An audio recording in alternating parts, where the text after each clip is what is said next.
Assalamualaikum warahmatullahi wabarakatuh. Alhamdulillahirabbil alamin wa bihi nasta'in wal 'aqibatu lil muttaqin. Wassalatu wassalamu ala asyrafil anbiya'i wal mursalin wa ala alihi wa ashabihi wa man tabi'ahum bi ihsanin ila yaumiddin. Rabbi shrah lana sudurana wa yassir lana umurana wahlul 'uqdatam min alsinatina wa faqihna aqwalana. Assalamualaikum warahmatullahi wabarakatuh. Ayah-ayah, ibu-ibu, sahabat-sahabat, guru-guru, ustaz-ustaz, ustazah, terutamanya yang Ustaz Pito kasihi, lagi Ustaz Pito sayangi, anak-anak murid Ustaz Pito semua. Assalamualaikum warahmatullahi wabarakatuh. Apa khabar adik-adik di rumah? Macam mana anda di rumah? Dalam musim-musim kita dalam ujian pandemik ni, sebagaimana tarikh video ini dikeluarkan adalah semasa kita bersama-sama mengharungi pandemik COVID-19 ini, marilah sama-sama kita memanjatkan rasa tawaduk, rasa syukur kepada Allah SWT supaya kita ini terus diberi ruang, diberi peluang nafas di muka bumi Allah SWT ini untuk terus melaksanakan ibadah Allah SWT. Banyak-banyakkan berdoa. Allahumma inna na'udzubika minal barasi wal jununi wal juzami wa min sayyil asqam. Mudah-mudahan kita semua senantiasa mendapat perlindungan dan rahmat daripada Allah SWT. Baik, adik-adik yang dirahmati oleh Allah, apa kita nak belajar dalam video kali ini?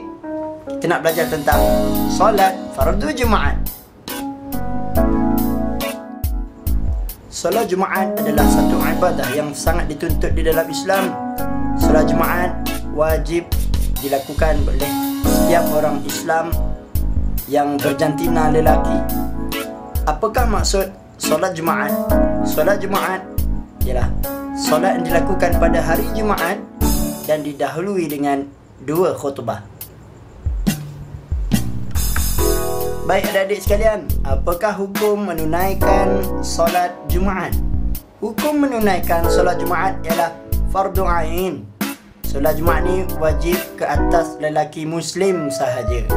Sesiapa yang tinggalkan solat Jumaat 3 kali berturut-turut, dia tidak akan mendapat hidayah daripada Allah Subhanahu wa ta'ala.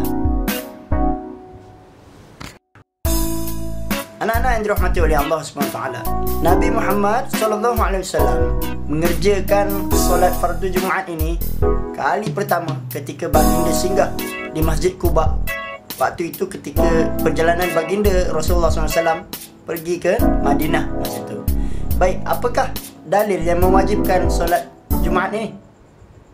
A'udzubillahi minasyaitonirrajim.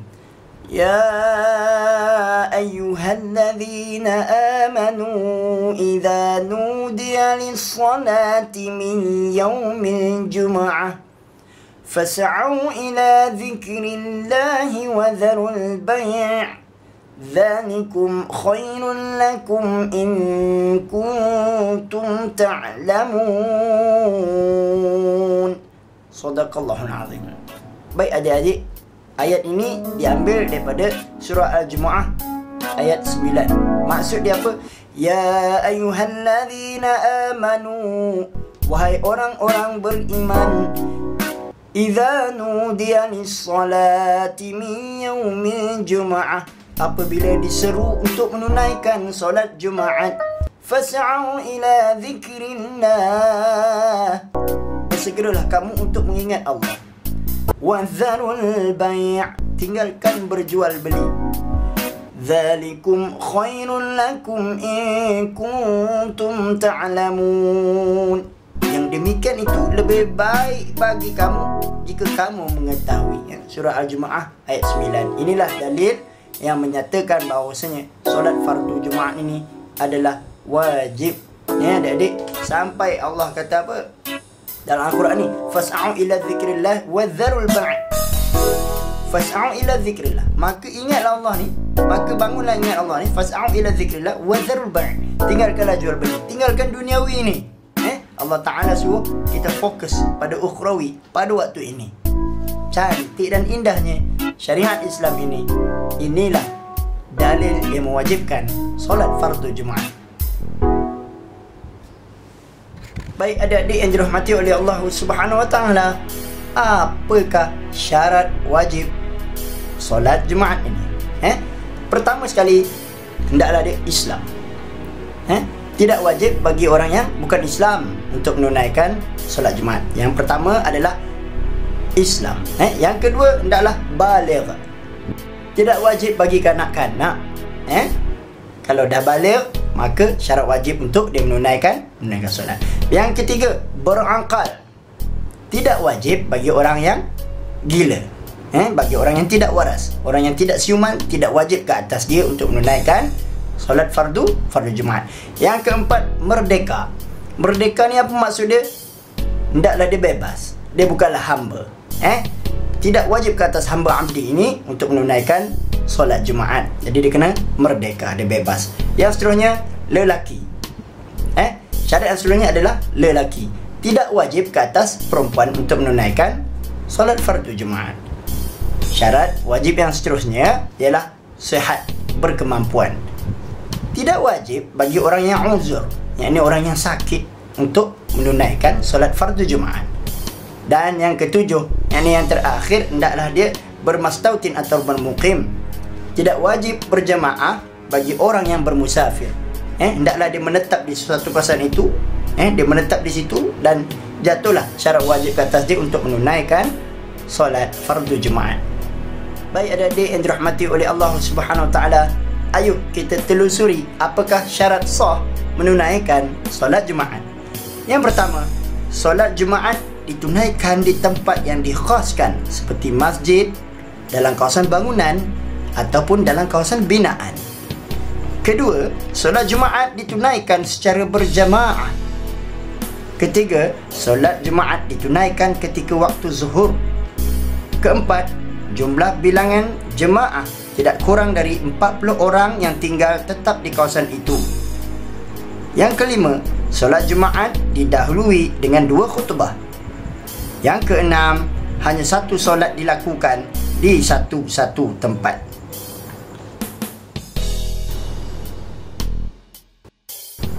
Baik adik-adik, kita masuk ke dalam konteks seterusnya, khutbah Jumaat. Solat Jumaat ni mempunyai rukun yang sama seperti solat fardu yang lain. Bilangan rakaat adalah 2 dan dilakukan selepas 2 khutbah. Tu beza dia solat Jumaat ni berbanding solat fardu lain. Sebab solat Jumaat dia ada khutbah. Kena dengar 2 khutbah dulu, barulah kita solat fardu Jumaat. Baik adik-adik yang dirahmati oleh Allah SWT, marilah kita pergi kepada konteks yang seterusnya, iaitu rukun khutbah Jumaat. Yang pertama, hendaklah membaca Alhamdulillah. Khatib baca Alhamdulillah. Ini rukun yang pertama. Selalu bila kita dengar khutbah Jumaat, khatib akan sebut Alhamdulillahil qail. Betul tak? Yang starting tu. Jadi pertama tu disebut Alhamdulillah. Alhamdulillahi hamdan kathiran kama amar. Betul tak? Ingat tak? Macam itulah. Jadi pertama sekali rukun dia adalah Alhamdulillah. Yang kedua, berselawat ke atas junjungan Nabi Muhammad sallallahu alaihi wasallam. Allahumma salli ala sayyidina Muhammad wa ala alihi wa ashabihi wa man tabi'ahum bi ihsanin ila yaumiddin. Betul. Bila khatib sebut macam tu, ini adalah rukun yang kedua. Rukun yang ketiga adalah menyebut ittaqullah. Ittaqullah ni apa? Mengajak sidang Jumaat, sidang Jumaat pada hari itu untuk bertakwa kepada Allah Subhanahu Wa Taala. Selalu kalau kita dengar khatib sebut, fa ya ibadallah ittaqullah haqqa tuqatih wa la tamutunna illa wa antum muslimun. Pak khatib ada sebut ittaqullah. Jadi di sinilah penekanan untuk mengajak sidang Jumaat pada hari itu untuk bertakwa kepada Allah Subhanahu Wa Taala. Yang keempat, membaca sepotong ayat Al-Quran. Dalam teks khutbah akan ada khatib itu membaca sepotong ayat Al-Quran pada ayat yang awalnya.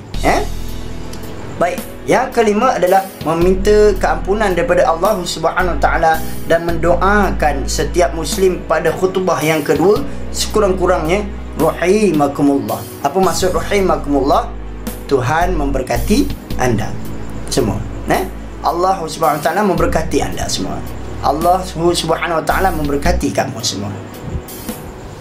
Baik, info penting adik-adik. 3 rukun pertama tadi iaitu membaca Alhamdulillah, berselawat ke atas Nabi Muhammad sallallahu alaihi wasallam dan menyebut ittaqullah. Wajib ada dalam dua-dua khutbah. Dia kena ada dalam dua-dua khutbah. Manakala pada rukun yang keempat, ia boleh dilakukan dalam salah satu khutbah. Rukun yang keempat apa tadi? Membaca sepotong ayat Al-Quran. Boleh dibacakan, boleh dikhutbahkan pada khutbah pertama atau khutbah kedua. Itu yang rukun keempat. Manakala rukun terakhir, itu rukun meminta keampunan daripada Allah Subhanahu Wa Taala dan mendoakan sidang Jumaat. Sekurang-kurangnya rahimakumullah itu hendaklah dilakukan dalam khutbah yang kedua. Jelas adik-adik? Jelas ya? InsyaAllah ta'ala terbaik. Baik adik-adik yang dirahmati oleh Allah Subhanahu Wa Taala, apakah syarat sah khutbah Jumaat? Mari kita tengok. Yang pertama, khutbah setelah waktu solat zuhur. Mesti zuhur tu dah masuk dah. Waktu solat zuhur tu dah masuk barulah kita khutbah. Yang kedua, rukun khutbah dibaca dalam bahasa Arab. Rukun-rukun khutbah tadi dibaca dalam bahasa Arab. Yang ketiga, kedua-dua khutbah itu dibaca berturut-turut. Tak boleh baca kemudian ditangguhkan kemudian, tak boleh. Kena berturut-turut. Habis khutbah pertama tu, berhenti kejap, sambung pula dengan khutbah kedua. Yang seterusnya, khatib mestilah seorang lelaki. Tak boleh perempuan. Mesti lelaki, ya. Perempuan tak boleh jadi khatib. Yang kelima, khatib hendaklah berdiri ketika membaca khutbah dan duduk sekejap di antara dua khutbah. Perasan tak? Bila khatib naik mimbar, khatib akan bagi salam, Assalamualaikum warahmatullahi wabarakatuh. Kemudian Bilal akan azan sekali lagi untuk memanggil lagi para jemaah, nak menandakan solat khutbah Jumaat ni nak dimulakan, nak menandakan hari ni adalah hari solat Jumaat. Hari Jumaat kita nak solat Jumaat ni, ada khutbah nak didengar. Jadi waktu khatib sedang menunggu Bilal untuk melakukan azan, kemudian khatib akan berdiri. Waktu berdiri itulah Alhamdulillahil qail, Alhamdulillahilladzi arsala rasulahu bil huda wa dinil haqq liyudhhiruhu 'ala ad-dini kullihi walau karihal musyrikun. Asyhadu an la ilaha illallah wahdahu la syarika lah wa asyhadu anna Muhammadan 'abduhu wa rasuluh. Allahumma salli ala sayyidina Muhammad wa ala alihi wa ashabihi wa man tabi'ahum bi ihsanin ila yaumiddin.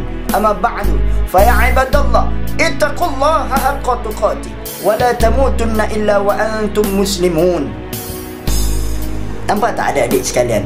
Itulah konteks susunannya. Nampak Baik, yang seterusnya, khatib hendaklah menutup aurat.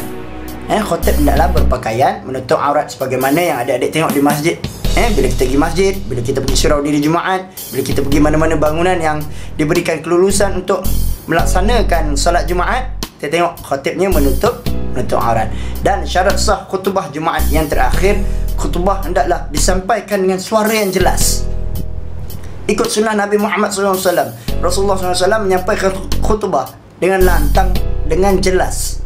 Dengan kejelasan suara itu, moga-moga dan mudah-mudahan mesej itu sampai, khutbah itu sampai pada jemaah yang mendengar.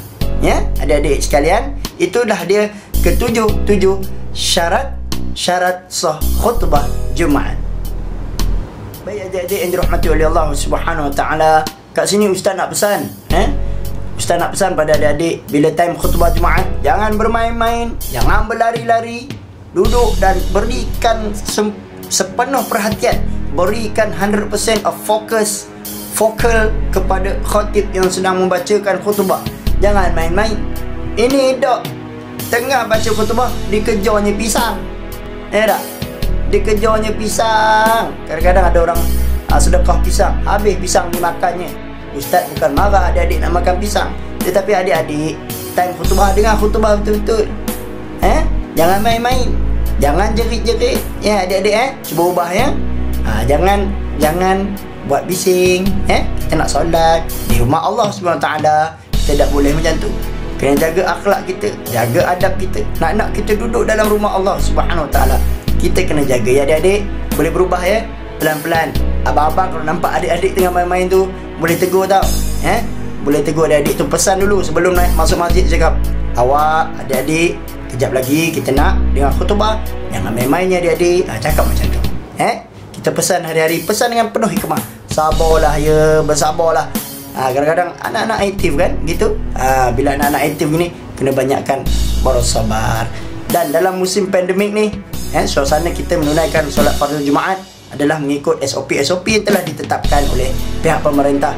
Jadi apapun situasinya, saya harap agar video ini berkekalan sebagai bekalan ilmu pada tuan-tuan dan puan-puan, di mana video ini dilaunching, keudarakan, dimayakan dalam tempoh pandemik COVID-19, itu dalam sekitar tahun 2020.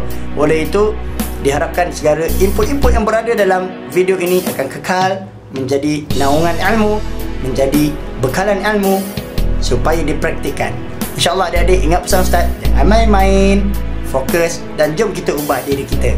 Kita ubah orang lain, kita ubah diri kita dulu. Nasihatkan adik-adik, jangan bermain-main, fokus untuk solat Jumaat. Baik, adik-adik yang dirahmati oleh Allah Subhanahu Wa Taala, kita telah sampai ke penghujung video ini, video pendidikan solat Jumaat. Jadi seperti biasa, branding Ustaz akan nyanyikan lagu secara spontan supaya adik-adik dapat ingatkan formula-formula yang berada di dalam pembelajaran solat fardu Jumaat. Terimalah adik-adik ya, insyaAllah.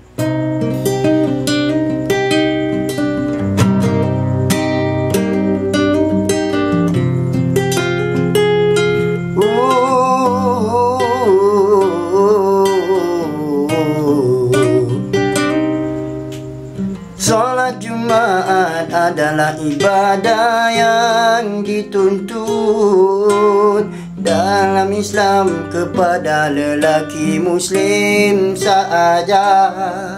Solat Jumaat ialah solat 2 rakaat yang ditunaikan pada hari Jumaat, didahului dengan 2 khutbah. Hukum menunaikan solat Jumaat ialah fardu ain. Hukum ini kepada lelaki saja. Sesiapa yang meninggalkan solat Jumaat 3 kali berturut-turut tidak akan dapat hidayah dari Allah.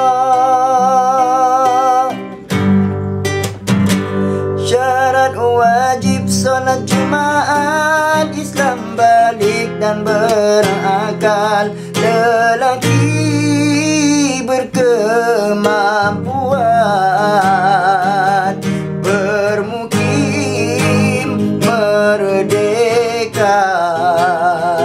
Itulah syarat wajib solat Jumaat.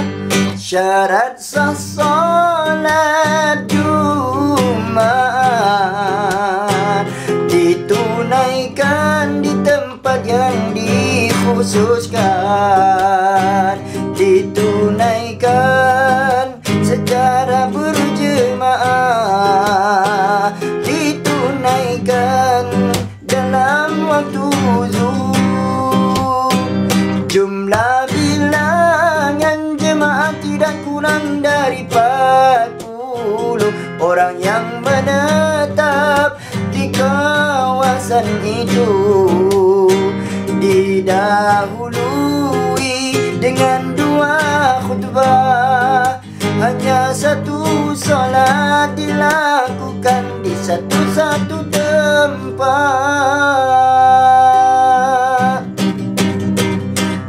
Rukun khutbah Jumaat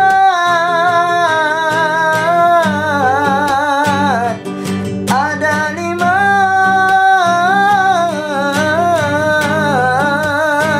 ayatilah.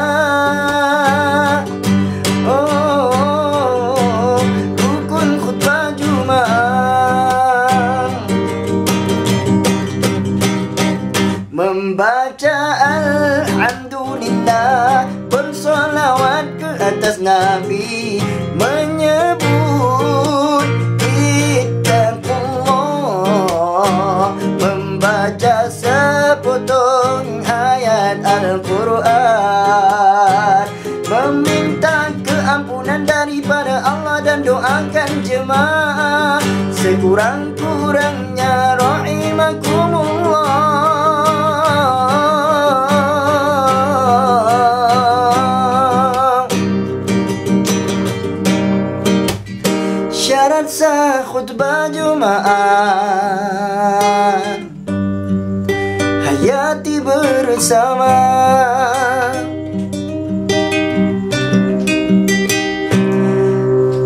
Khutbah setelah masuk waktu sholat zuhur.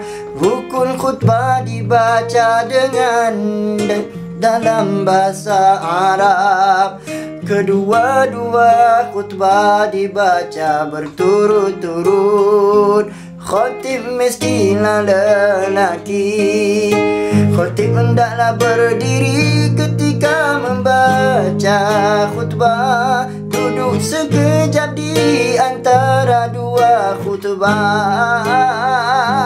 Khatib hendaklah menutup aurat. Khutbah disampaikan dengan jelas.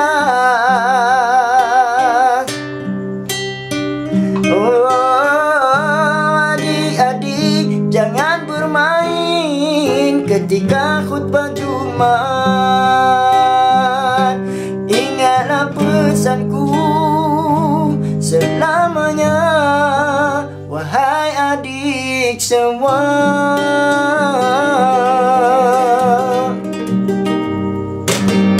Alhamdulillah, itulah dia lagu spontan daripada Ustaz tentang solat Jumaat. Mudah-mudahan akan kekal di minda, akan kekal di hati. Amal, jangan tak amal. Jumpa lagi, mudah-mudahan berjaya dalam peperiksaan. Assalamualaikum warahmatullahi wabarakatuh. Jangan lupa subscribe, komen, share, war-warkan kepada sahabat guru dan juga rakan-rakan. InsyaAllah. Terima kasih ibu ayah, terima kasih guru-guru, terima kasih anak-anak sekalian. Assalamualaikum warahmatullahi wabarakatuh.